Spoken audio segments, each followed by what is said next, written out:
este, digamos, esta sección tiene que ver con problematizar, ¿no? Las lecturas que tenemos del psicoanálisis, de Freud, de Lacan, etcétera. Y particularmente ahora vamos a hablar de el inconsciente como el lugar del otro, con mayúscula de otro, ¿no? Lacan, muy tempranamente, quiere desligarse de tempranamente, 1947, más o menos, quiere empezar a desligarse de las maneras psicologizadas de leer a Freud, en donde toda una serie de posicionamientos, toda una serie de agentes, de funciones, de relaciones, se quedan desdibujadas hacia la idea, por ejemplo, en el Edipo, como es leído en esas épocas, como si el papá y la mamá estuvieran ahí, digamos, en esta constitución del Edipo, donde el niño, digamos, la criatura, si se identifica con el objeto parental paterno,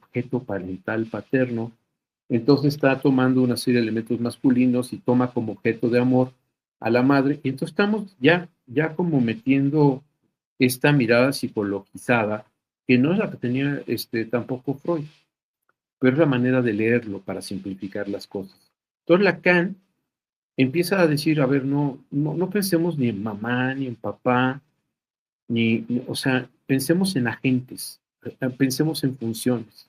En una sociedad, por ejemplo, donde haya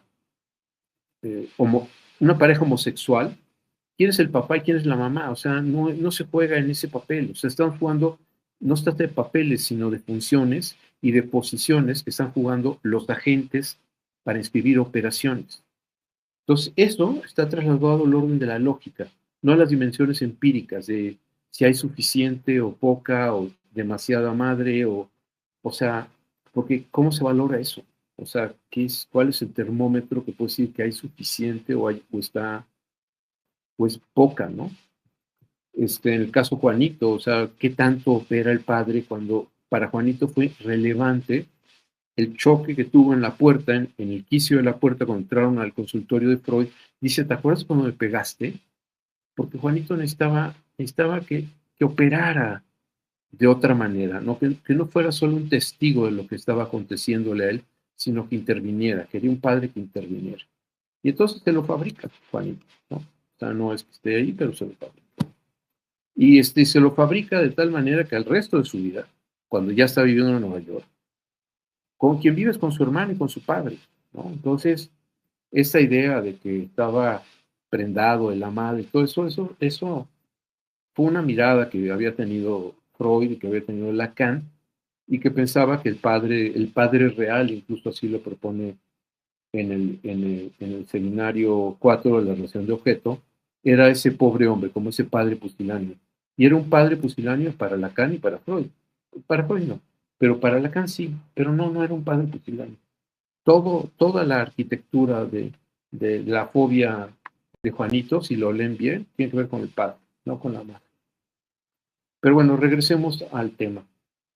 Entonces, lo que Lacan empieza a darse cuenta tempranamente, como les decía, es que, por ejemplo, cuando habla del estadio del espejo, pues, empieza ahí a darse cuenta que no se trata de que la posibilidad de que pueda acceder el yo al mundo es a partir de que haya una mirada de un otro, y ese otro es un agente.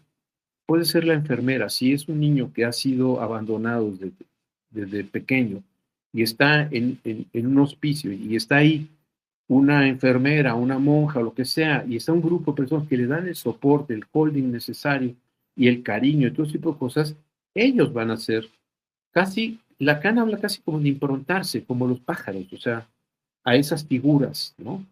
Entonces, esa mirada del deseo, que en realidad es de anhelo, de querer, esta mirada en donde la madre, la monja, si se trata de que no hay la gente, la madre no es sino el padre, porque la madre no es presente, el padre, esa mirada de amor es lo que hace que el niño se reconozca a sí mismo en la imagen que está siendo reflejada en el espejo.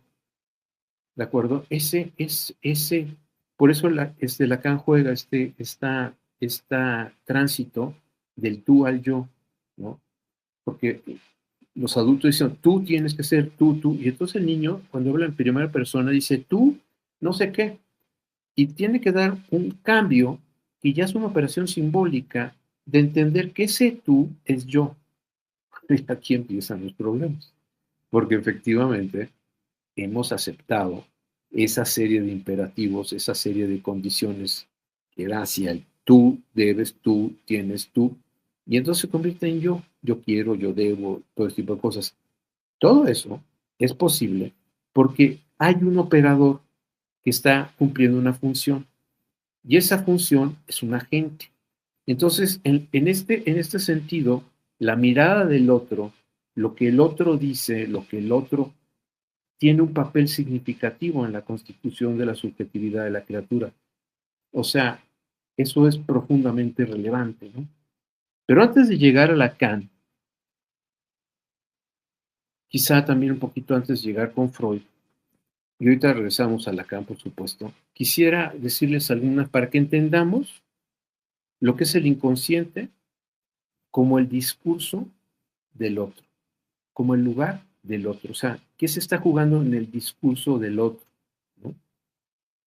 Y dice Arthur Schopenhauer, en 5 minutos después de nacer, decidirán tu nombre, tu nacionalidad, tu religión y tu secta. Y pasarás el resto de tu vida defendiendo desesperadamente cosas que no elegiste. Ahí es donde estamos siendo totalmente improntados. Y aquí hay un doble juego, que es el de la alienación y el de la enajenación.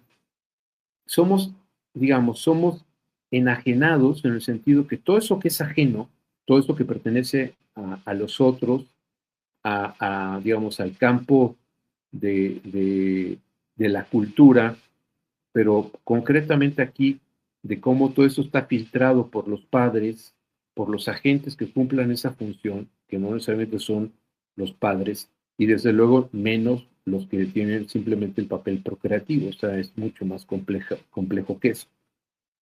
Quien inscribe esas funciones, esas operaciones, que puede inscribir esos principios. Entonces, esos otros tienen ese papel de, digamos, de alienar, de meter toda esa, de enajenar a la criatura. Pero después hay un papel de alienación, y esto es aún más fuerte, que es convertir lo que vamos siendo en algo ajeno. Eso es alienarnos. Es decir, en esta entrega al deseo del otro, de estos agentes, de estas cosas, para complacerlos, para todo este tipo de cosas, la pregunta sobre lo que queremos y lo que anhelamos se empieza a convertir en algo secundario, terciario, o si quieren ustedes, digamos que está circunnavegando nuestra historia y a veces nos cuesta mucho trabajo volver a acceder a qué es lo que queremos. O sea, claramente los niños quieren ser queridos por los padres, por los agentes que están haciendo este tipo de cosas, quieren complacerlos, quieren eso, pero no es lo que ellos desean, es lo que quieren porque saben la recompensa que eso implica, ¿no? Martin Heidegger claramente en Ser y Tiempo nos dice, la existencia está pensada como un ser arrojado al mundo, ¿no?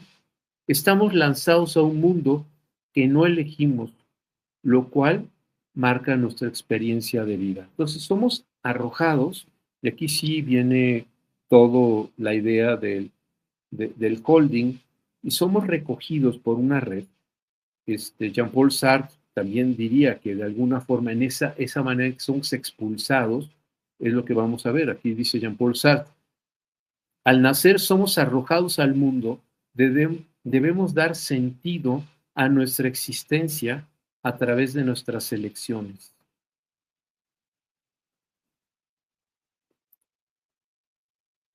Aquí hay un tema importante también. Simone de Beauvoir, y esto tiene que ver mucho con la idea de la cuestión del género, propone en el segundo sexo, las mujeres al nacer son arrojadas a un mundo que les impone roles y expectativas, y la lucha por encontrar su propia identidad, ser acogidas en su identidad.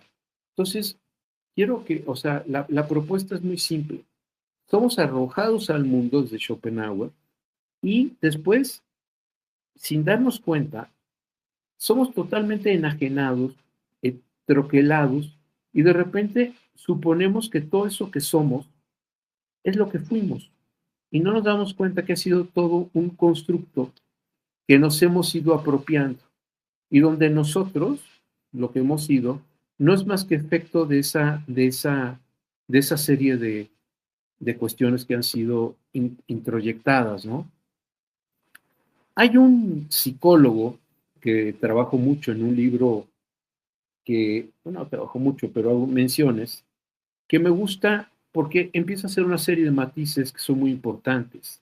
Se llama George Herbert Mead. En su trabajo sobre Self-Social, que fue publicado póstumamente, pero es de 1934, está hablando sobre el mí. Self, I, me, el mí. Y dice, ¿quién es el mí? Y dice, el mí es aquella parte en donde me reconozco a mí mismo a partir de las coordenadas familiares y sociales y donde yo pienso que yo me reconozco en eso. Ese es mi mí, que después será obviamente totalmente introyectado al yo.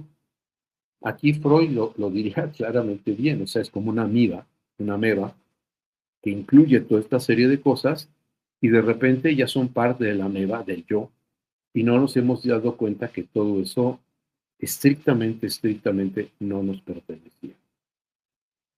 Entonces, ¿de qué estamos hablando?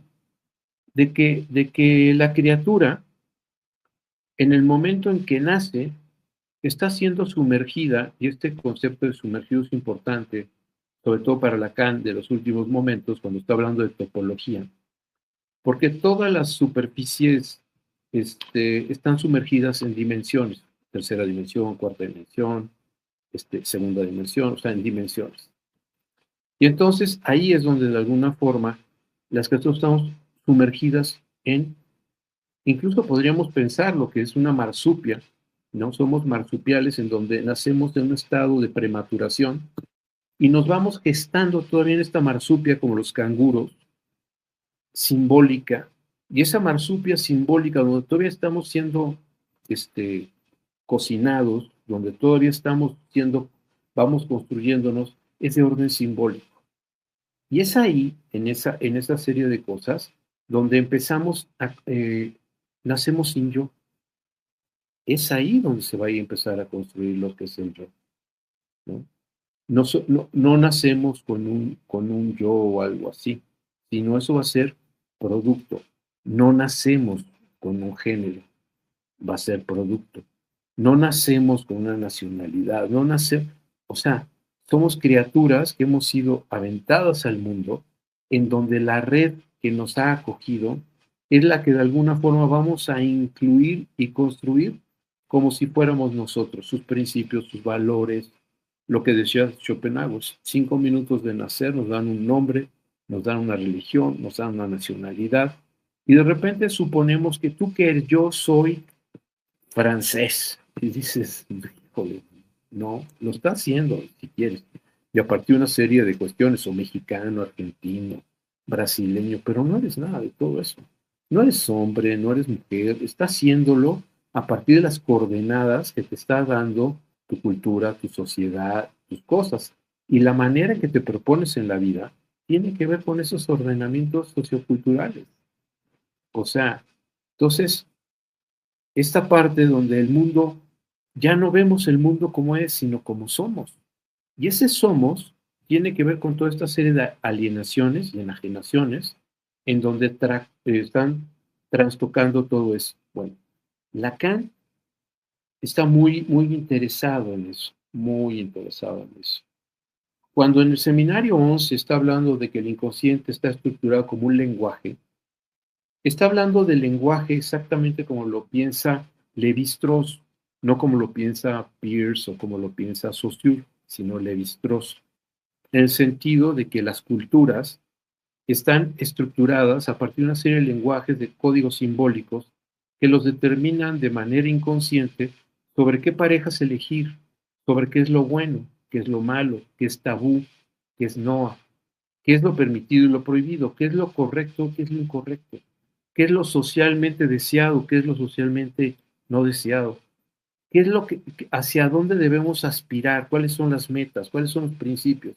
Todo eso es lo que estudia Lévi-Strauss y es lo que está hablando Lacan cuando está hablando de inconsciente.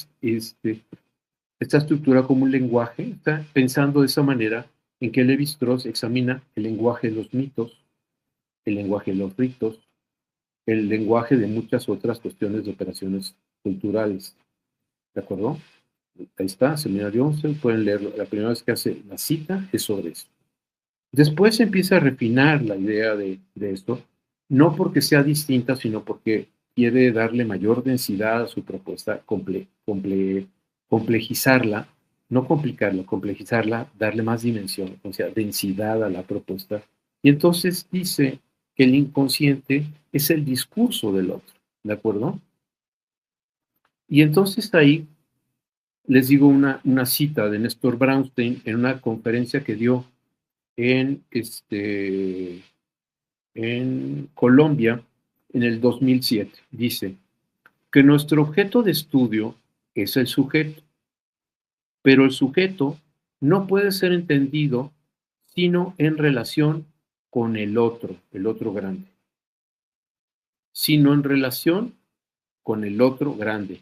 Claro, situado en relación con el otro grandote, y el otro es la cultura, la historia, los movimientos que agitan a los grupos de los que el sujeto participa, la memoria colectiva, las fuerzas que se mueven alrededor del sujeto. Y eso, quien habló o no, es del sujeto. Es algo del orden sociológico, político, cultural, como quieran llamarlo. Néstor Brown. Entonces, ahora bien, la pregunta es, si es, o sea, esto que está diciendo es importante porque precisamente lo que no se quiere, es decir, el inconsciente es el discurso del otro, que es la cultura. No, o sea, ¿cómo? Porque cuando decimos cultura, decimos demasiadas cosas y no decimos ninguna. Entonces, mejor poner comas. Es, por ejemplo, la cultura, la historia, los movimientos que se agitan los grupos de los que el sujeto participa, la memoria colectiva, las fuerzas que se mueven alrededor del sujeto. Y fíjense, pondríamos comas. La historia de los padres, coma. Todos nosotros pertenecemos a una estratificación social. Es decir, hay clases sociales en los diferentes países y cada una de esas clases sociales ofrece una serie de herramientas para estar en el mundo de maneras diferentes. Eso lo estudia con mucha claridad Pierre Bourdieu, ¿no? Esta idea del capital cultural. Y entonces, digamos, eso es importante. Pero si estamos pensando en todo esto que estamos diciendo, vean ustedes cómo de alguna forma, en esa forma en que vamos a hacer, estamos, digamos, sumergidos en estas circunstancias de que desde que el bebé está gestando en esta marsupia simbólica, esa marsupia simbólica tiene que ver también con los síntomas de los padres, sus puntos ciegos, ¿no? La ceguera de taller, todo lo que tenga que ver con sus angustias, sus inhibiciones, sus ideales, todo lo que de alguna forma se convierten en filtros, vamos a poner así, entre la gran cultura, pensada con mayúsculas, y la cultura a la que se le está dando acceso a la criatura. Es decir, ya no es la cultura, ¿no? Sino esa cultura que de alguna forma pertenece a los agentes que están de alguna forma en el proceso de gestación de la inscripción de toda esta serie de principios de orden simbólico, desde luego también ideales y demás, que ya pertenecen al carácter imaginario, y entonces va a construir incluso su horizonte. Dilthey, el filósofo que pues, viene de la tradición de Giordano Bruno, como fue Freud, como fue Husserl, propone el horizonte, el concepto de horizonte, que es esta parte desde hasta donde somos capaces de advertir, de ver, de pensar. Entonces, nuestros horizontes no son los horizontes de la cultura, son nuestros horizontes. Nosotros ya no aprendemos una lengua, o sea, nosotros nos servimos de una lengua, el español, el francés, pero, pero no tenemos todas las voces, todo el léxico que aparece en el diccionario, donde se registra la lengua de un determinado, digamos, grupo cultural, social, ¿no? Pum. Hacemos uso de algunas de estas palabras, ¿no? Por ejemplo, en México, cuando algo está de verdad muy atractivo, lo estamos disfrutando mucho, decimos, está muy padre. Eso es parte del habla, ¿no? Y entonces vamos cuando estamos con nuestros hijos bebés y todo ese tipo de cosas, pues sin querer decir, oye, qué padre está la fiesta, y van incluyendo toda esta serie de variantes dialectales de lo que es el idioma, y lo van haciendo suyo. Incluso, este, como decíamos, estas variantes dialectales que también tienen que ver mucho también con sesgos que son incluso idiosincráticos, ideológicos, religiosos, este, y que entonces se empieza a filtrar. Entonces, ¿dónde está la libertad? ¿Dónde está la libertad de una persona? Ese es el tema esencial de lo que estamos hablando. O sea, esa libertad está totalmente acotada, porque no se da cuenta las personas, los individuos. Recuerden la idea persona, persona de máscara. Todo esto que estamos desde pequeñitos queriendo construir un personaje que creemos que somos nosotros, que llamamos yo, y que no somos en realidad eso. Tampoco somos, digamos, tan distintos a eso, somos versiones de eso, pero lo cierto es que no somos eso. Y entonces, cuando vamos a análisis, muchas veces es porque es eso que somos, entre comillas, está haciendo algo. Y en términos de Lacan vamos a hablar el moi, esta idea de un yo imaginario, este yo que de alguna forma es cuando digo c'est moi, y me puedo identificar y digo yo soy así, así, así, y en realidad no es cierto. Ese que estoy definiendo es mi personaje, es lo que he hecho para facilitarme la existencia, pero donde no hay auténticamente una búsqueda de lo que soy siendo. Puede ser que en esta cuestión del moi, incluso, ahí donde soy, puede haber un absoluto desconocimiento, una verdadera vergüenza, una verdadera sorpresa por parte del moi. Es decir, lo que somos no necesariamente es acogido o querido o se le da un lugar desde el lado del moi. Se puede huir de eso, ¿no? O sea, y entonces empiezan ahí algo del orden de una manía en nuestra propia existencia de la que no somos conscientes, ¿no? Regresamos entonces a esta idea donde el inconsciente es el discurso del otro y esta idea donde ese inconsciente está en el lugar del otro, está desde otro sitio, ese lugar que es un lugar topológico, no es un lugar físico, geometrizable, no, es un lugar que tiene que ver con la necesidad de referencia que necesitamos para poder ser en el mundo. Y entonces ahí, digamos, el inconsciente como el discurso del otro tiene que ver con esta forma en que somos marionetas de esos hilos que están determinando nuestra vida, llevándonos a pensar cosas, a decidir cosas, a, a suponer que somos de alguna manera, cuando en realidad no necesariamente las cosas son así, ¿no? Entonces, esta idea del otro, en el primer momento, Lacan lo proponía, como les decía, con el estadio del espejo. este momento en donde ese otro es este lugar en donde está la mirada, que le permite a la criatura mirarse en el espejo porque encuentra, identifica esa mirada de ese otro, esa mirada de que lo anhela, que lo quiere. En esa época Lacan ya dice que lo mirada de deseo. Después va cambiando el concepto de deseo, pero en ese momento habla así de eso y que quiere, y entonces el niño mira eso y entonces se da cuenta que ese eso que está ahí es primero es eso y después se da cuenta que eso es él. Y esa operación, lo que decíamos del tú al yo, tú tienes que hacer, entonces tú quieres, se habla en sí mismo como tú, porque está la segunda persona, ¿no? Pensada, apropiándose tú. Aparece ya el yo, y entonces ya todo aquello que ha sido metido ya generó un portón, un portal, en donde la criatura ya va a estar totalmente sumergida en estas circunstancias y de alguna forma totalmente articulada a ese deseo del otro, ¿no?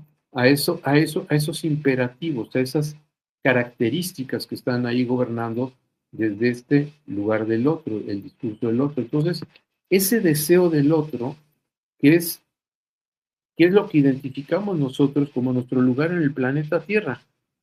La idea es que en el trabajo analítico vamos a ir, si el trabajo analítico tiene que pasar del moi al je, del sujeto del enunciado al sujeto de la enunciación, si va a aparecer la dimensión del sujeto en tanto sujetado, ¿no? Sujetado a una serie de circunstancias, nos empezamos a dar cuenta de que el plano de intervención de toda esta serie de ideales, de cosas que están ahí eh, conduciendo la existencia de una persona, empiezan a hacer agua también, porque empiezan las preguntas. Cuando empiezan las preguntas es darse cuenta que no soy eso que yo pensaba que suponía que era, y tampoco quiero eso que suponía que yo quería. O sea, es aquello que llamaban metas, empiezo a darme cuenta que eran las ambiciones y los deseos de mis padres, de mis abuelos, de la sociedad, de la cultura, pero que yo no me encuentro en ellas. Ya no sería la palabra yo no me encuentro en ellas, sino simplemente no me encuentro en ellas. Porque si yo no me encuentro en ellas es porque ya está perdido el asunto. El yo ya está ahí construyendo precisamente esta cuestión este, idiosincrática, ideológica, de querer servir a muchos amos. Esa es la característica del yo, ¿no? El subordinarse a muchos amos para darles gusto a todos ellos. Por eso hace agua, por eso es una trampa. Lacan lo identificaba como señuelo, ese yo, ¿no? Pero lo que somos no es algo que sea fácil de sostener. No es algo porque no es objetivable, no sustancializable, no puede ser de alguna forma identificado, sino en su transitividad, o sea, en el siendo. Fui, me encontré en tal cosa. Y además, eso que ocurrió puede no volver a ocurrir. O sea, no se puede agendar esos encuentros para favorecer esos encuentros para que se vuelva a dar este sentido de encuentro, ¿no? Pero lo que sí entonces es en el trabajo analítico poder empezar de alguna forma a advertir de qué somos marionetas. ¿Cuáles son los amos a los que les estamos rindiendo tanto culto? ¿Cuáles son estas expectativas, estos filtros de los agentes que pueden ser nuestros padres, que han llevado nuestra cabeza a proponernos de una manera en la vida y no advertir que esos son ellos, que esos son sus ideales, sus fantasías, y que quizá nosotros podamos incluso sentir una pasión enorme por cosas que no estaban para ponerlo en estos términos, en las expectativas de estos agentes, de nuestros padres en el caso, ¿no? Entonces, preguntarnos es lo que empieza, la pregunta honesta, porque está claro la pregunta que llamamos neurótica, que es en realidad una falsa pregunta, ¿no? Estarnos preguntando como para estarnos torturando del lado del yo, ¿no? En un bucle ahí que estaba buscando el yo encontrar en el yo, en la conciencia, lo que escapa al yo y a la conciencia, pero está ahí atrapado en eso, ¿no? Entonces la pregunta verdadera viene con la parte de la famosa docta ignorancia, como poder decir, en realidad no sé, no sé, no sé. ¿Qué deseas? No lo sé. Y tampoco lo que se desea puede ser objetivable y sustancial. Lo que quiero es tal cosa, no, no, no es así. Es en la vida cuando está uno haciendo las cosas, si se encuentra uno o no. Y uno poder suponer que lo que quiere es algo, lo que desea es algo, y una vez que lo está realizando, que lo está haciendo y demás, darse cuenta que no era eso, que era efectivamente una frustración, algo que había estado ahí, ¿no? Tengo un amigo que, bueno, él se va a enterar cuando vea este programa, que él tenía claramente, desde niño siempre había querido trenes eléctricos. Desde luego los trenes eléctricos que hoy los niños pueden comprar no tienen nada que ver con los trenes eléctricos de los que eran en mi infancia. Y entonces este amigo se puso a reclutar ya adulto los trenes que eran como de nuestra infancia, con los carriles, con las vías, toda esta serie de cosas que además tenían que estar electrificadas para que de ahí tomaba la electricidad estos trenes y construyó una maqueta impresionante para que circularan sus trenes y todo este tipo de cosas. Cuando terminó la maqueta y empezó a circular sus trenes, se dio cuenta que en realidad no lo deseaba, que era una fantasía infantil que siempre quiso, que él suponía que quería. Y entonces suponía que iba a encontrar un plano de realización una vez que tuviera eso puesto. Pero entonces lo que él advirtió es que pone a funcionar los trenes, está feliz viendo funcionar los trenes, este, 15, 20, 30 minutos, una maqueta de como de 5 metros, una cosa impresionante. Casas, puentes, túneles, bosques, pequeños, pequeños poblados, o sea, una maqueta.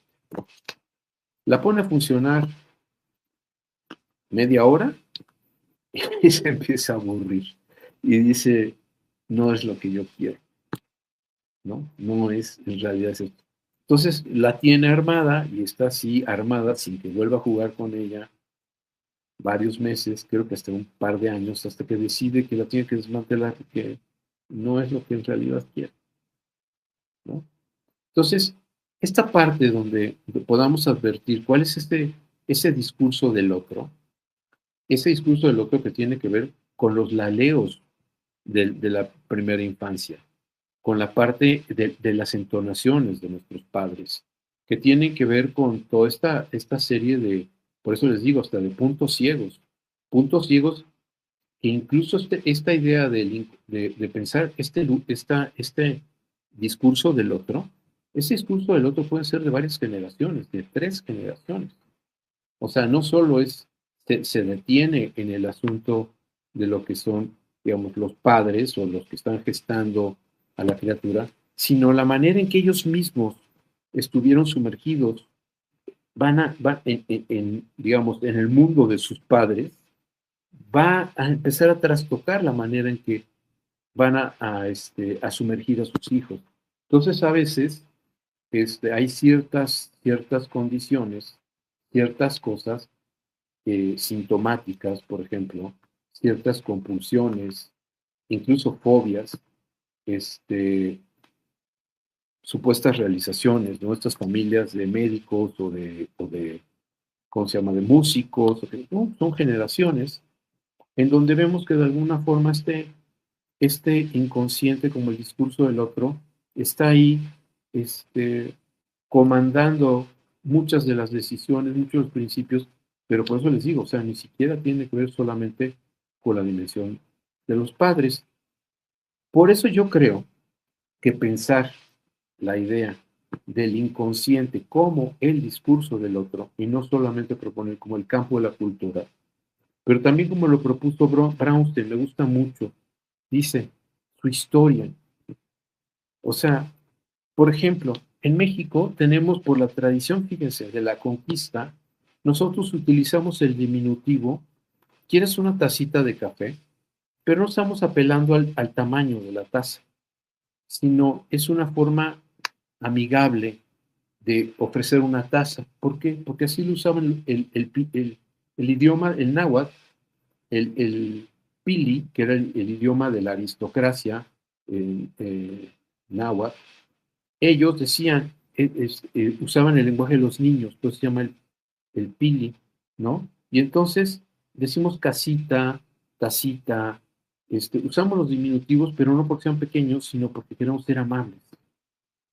Entonces ahí viene la historia. Tenemos, por ejemplo, la diferencia entre Argentina, México, bueno, no solo Argentina, ¿no? O sea, todos los pueblos que de alguna forma los conquistadores exterminaron a sus pueblos nativos, los norteamericanos, por supuesto, pero por ejemplo, en Sudamérica, los argentinos, los chilenos que mataron a las poblaciones indígenas, las diezmaron, porque lo que querían eran sus tierras, ¿no?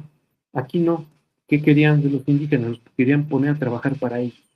Entonces tenían que mantener a los indígenas y no importar esclavos, ¿no? Entonces preferían mantener a los indígenas para darles un servicio a ellos. Entonces, ¿qué sucede? En Argentina se habla del vos, ¿no? El vos queda como una voz para llamarse amigablemente entre amigos, que tiene que ver digamos, con las formas de cómo se utilizaba el vosotros en España. Entonces el voceo va desde el vosotros hasta el vos. Y de repente llegamos a México, en donde, por ejemplo, en nuestra forma de hablar, no tenemos una forma de dirigirnos jerárquicamente a las personas. No le decimos, ¿cómo estáis vosotros? ¿No? Para decir, estoy hablando con amigos. Pero si son gente que no son amigos, sino gente que puede ser mis jefes, ¿cómo están ustedes? Se haga una diferencia entre estáis vosotros y estar ustedes. Nosotros desaparece el vosotros porque en realidad desde el punto de vista histórico, las comunidades indígenas, cuando hablaban con sus pares, hablaban en su lengua indígena. O sea, hablaban el náhuatl, tzotzil, tzeltal, tocolabal, chol. Pero cuando hablaban con sus amos, o digamos, cuando usaban el idioma español, era porque no estaban hablando con sus pares. Entonces hablaban de ustedes, ustedes, ustedes, ustedes, ustedes. Y entonces se fue filtrando y hoy nosotros hablamos de ustedes. ¿Cómo están ustedes? Y para nosotros ustedes es este juego entre que es amigable, o sea, a nuestros amigos que están, ¿qué hubo? ¿Cómo están ustedes? No decimos, ¿cómo estáis vosotros? Y a los jefes les decimos, ¿cómo están ustedes? Ahí entra la historia. Y la historia troquela, la historia cambia. Que nosotros digamos el sol, la luna, también, también, y que le pongamos un género a la silla, en inglés es it, o sea, todas las cosas no tienen género. O sea, se sorprende un angloparlante, ¿por qué dicen el vaso? O sea, ¿dónde le ven algo masculino al vaso?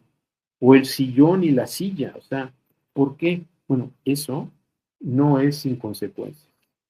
Y esas consecuencias tienen que ver precisamente con la manera en que estamos proponiéndonos de manera inconsciente, con los resortes, los mecanismos que están operando en nuestra subjetividad y donde nosotros somos simple y sencillamente, como decía en el primer momento, marionetas y nos sentimos libres, ¿no? De estar tomando nuestras decisiones, de quiénes somos, de lo que pensamos y todo eso, y no nos damos cuenta de que en realidad somos atrapados por el deseo del otro, de esto que estamos hablando, y por esto que es el discurso del otro, en donde estamos ahí verdaderamente, simple y sencillamente, sin pertenecer a nuestras vidas, en estas partes de estar en automático, ¿no?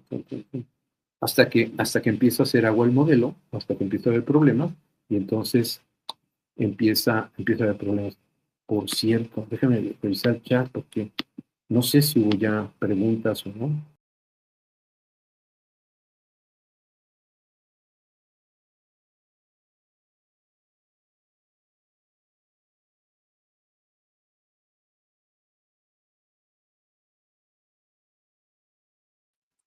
Pues no pude ver si me escribieron. Aquí está.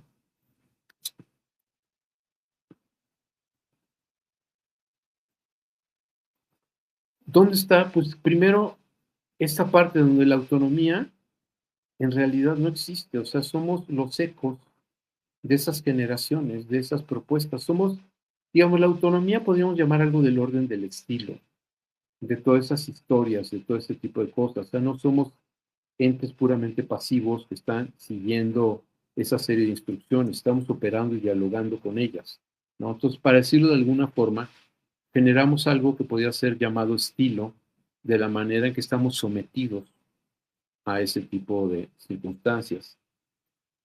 Althusser, Luis Althusser, en un texto famoso que se llama La filosofía como arma de la revolución, empieza a desarrollar la idea de que la libertad, por ejemplo, fíjense qué interesante, esta parte de cómo pensar la libertad. Y dice Althusser, la libertad está en la posibilidad de someternos a nuestro propio deseo. Y entonces preguntamos, Lacan, ¿qué dice que es el deseo? La potencia de ser. La potencia de ser siendo en esas cuestiones.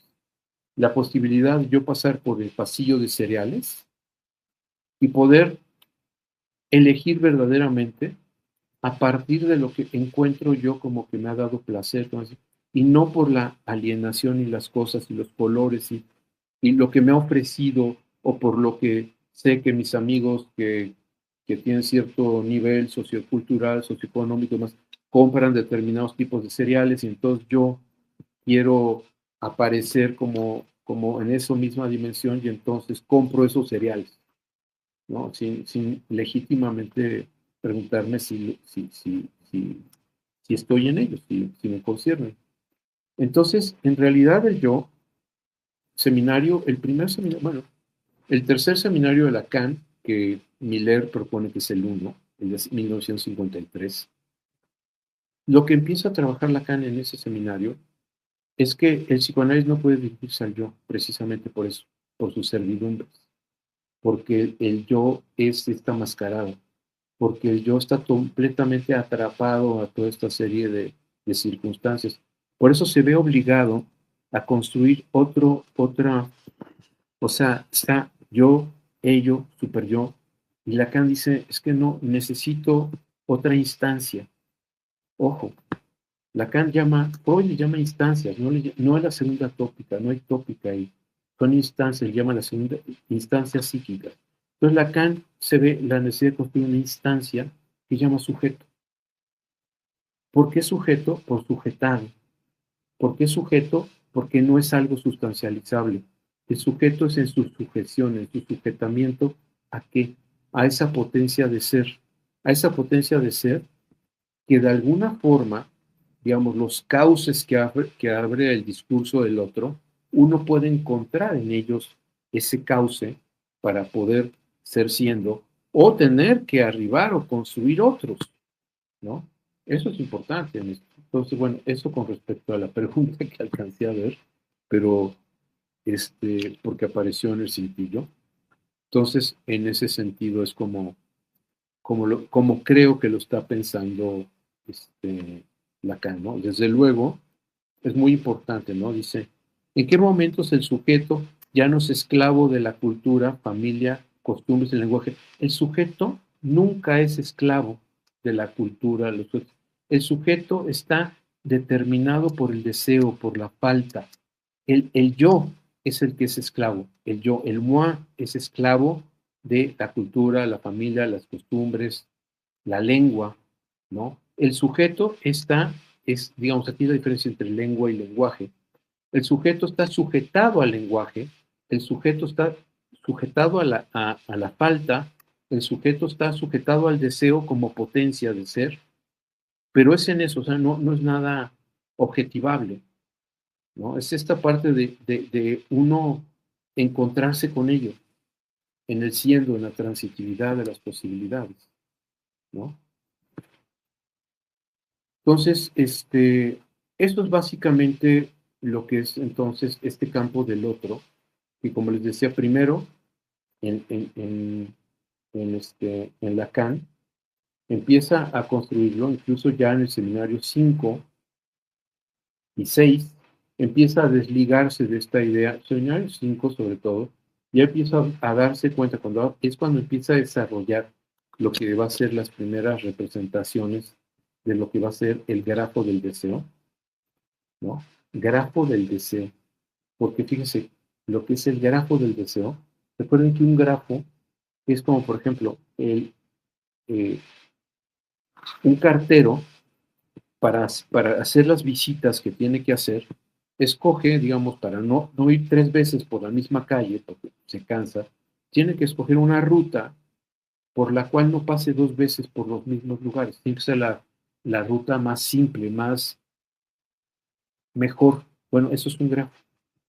Entonces, el grafo del deseo, lo único que muestra es esas potencias de ser en estos caminos que abre, en esas potencias, en donde nos podemos ir encontrando o no, ¿no?